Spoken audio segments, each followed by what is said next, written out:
Assalamualaikum warahmatullahi wabarakatuh. Alhamdulillah wassalatu wassalamu ala asyrafil anbiya wal mursalin sayyidina maulana Muhammadin wa ala alihi wa sahbihi ajma'in. Qala Allah ta'ala fi kitabil karim, a'udzu billahi minasyaitonir rajim. Ya ayyuhalladzina amanu kutiba 'alaikumus shiyam kama kutiba 'alal ladzina min qablikum la'allakum tattaqun. Wa qala aidan qul in kuntum tuhibbunallaha fattabi'uni yuhibbukumullahu wa yaghfir lakum dhunubakum wallahu ghafurur rahim. Amma ba'du. Alhamdulillah, syukur pada kesempatan yang mulia ini kita masih berjumpa dalam bulan Ramadan, bulan yang Allah turunkan begitu banyak rahmat dan maghfirahnya. Dan juga tugas kita ialah mencari ampunan Allah, mencari rahmat Allah, dan menggali sebanyak mungkin pahala yang dapat kita dulang pada bulan Ramadan yang mulia ini. Salawat berikan salam selalu kita haturkan kepada suri tauladan kita, junjungan kita, Nabiyuna wa Habibana Maulana Muhammad sallallahu alaihi wasallam. Allahumma shalli ala sayyidina Muhammad. Semoga kita senantiasa bersalawat dalam salat kita ataupun dalam waktu luang-luang kita, menjadikan itu syafaat yang akan datang pada kita pada yaumul hisab nanti. Amin Allahumma amin. Para pendengar kami yang dimuliakan oleh Allah, suatu ketika Rasulullah SAW pernah duduk dengan para sahabat. Kemudian Rasulullah SAW meredaksikan, menyampaikan kabar gembira kepada para sahabat. Rasulullah SAW berkata, akan datang nanti pada hari kiamat, di antara kalian akan masuk melalui pintu surga. Ada yang selama di dunia mereka senang dengan amalan puasa, mereka jaga amalan puasa tersebut, mereka tunggangi amalan puasa tersebut hingga ia berpulang kepada Allah. Maka ketika dibukakan pintu surga, Ar-Rayyan namanya, pintu yang dikhususkan untuk mereka yang senantiasa berpuasa pada kehidupannya di dunia. Ketika dibukakan pintu itu, malaikat yang menjaga fanada munadi, maka malaikat itu akan memanggil, aina shaim, aina shaim, aina shaim. Mana mereka yang di dunia yang senang berpuasa, maka refleks badan itu akan berdiri menuju pintu tersebut. Yang menggerakkan badan tersebut ialah amalan puasa yang selama dunia ia jaga. Adapun mereka yang di dunia belum terlalu sering, belum terlalu suka dengan berpuasa sunnah ataupun berpuasa sunnah yang lain, yang mana Rasulullah SAW sudah sampaikan pada hadis-hadisnya. Adapun mereka lebih gemar dengan tahajud. Mereka yang gemar dengan tahajud ini ketika dipanggil fanada munadi juga, dipanggil oleh malaikat yang menjaga pintu babut tahajud namanya, maka refleks yang menggerakkan tubuhnya ialah amalan tahajudnya yang selama ia kerjakan hingga berpulang kepada Allah Subhanahu wa taala. Maka ketika itu Abu Bakar bertanya, Rasulullah, ya Rasulullah, adakah di antara mereka, adakah di antara manusia pada saat itu, kata Abu Bakar, yang dipanggil oleh seluruh pintu surga yang telah Allah ciptakan? Maka Rasulullah SAW menjawab, ya Abu Bakar, ada Abu Bakar. Dan aku mendoakan engkau salah satunya di antara orang yang dipanggil oleh seluruh pintu-pintu surga tersebut. Masya Allah, ketika Rasulullah SAW mendoakan seorang sahabat, tidak ada yang tidak mungkin ketika Rasulullah SAW sudah mendoakannya, doanya tidak diijabah. Maka Abu Bakar sudah pasti senang.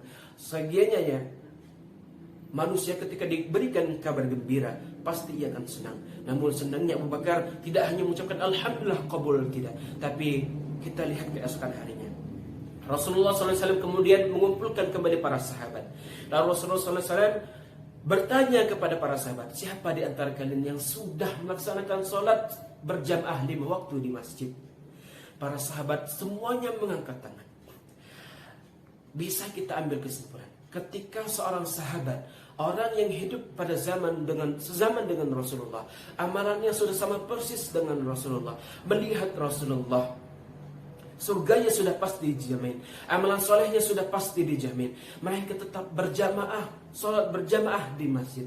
Namun kita yang ada pada akhir zaman ini, yang tidak pernah berjumpa dengan Rasulullah, amalan kita amburadul, surga kita belum pasti, adab neraka kita sudah pasti, adab kubur sudah menanti. Kita masih banyak di antara kita yang lalai akan sholat berjamaah di masjid berjamaah.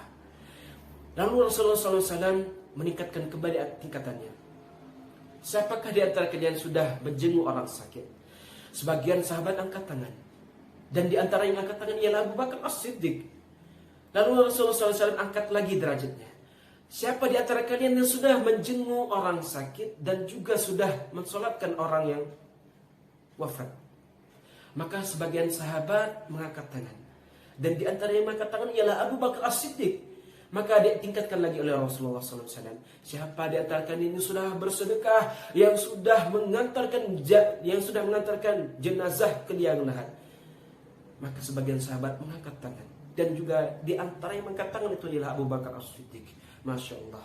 Ketika Abu Bakar dikonfirmasi mendapatkan doa Rasulullah Sallallahu Alaihi Wasallam, tidak hanya berhenti mengucapkan Alhamdulillah kabul, tapi ia mengeluarkan seluruh amalan yang menjadikan ia dicintai oleh Allah dan Rasulnya. Diamalkannya, ia keliling seluruh kota Madinah. Kota Madinah ia kelilingi untuk mengamalkan amalan tersebut yang telah dikumpulkan oleh Abu Bakar As-Siddiq melalui lisan baginda Rasulullah SAW.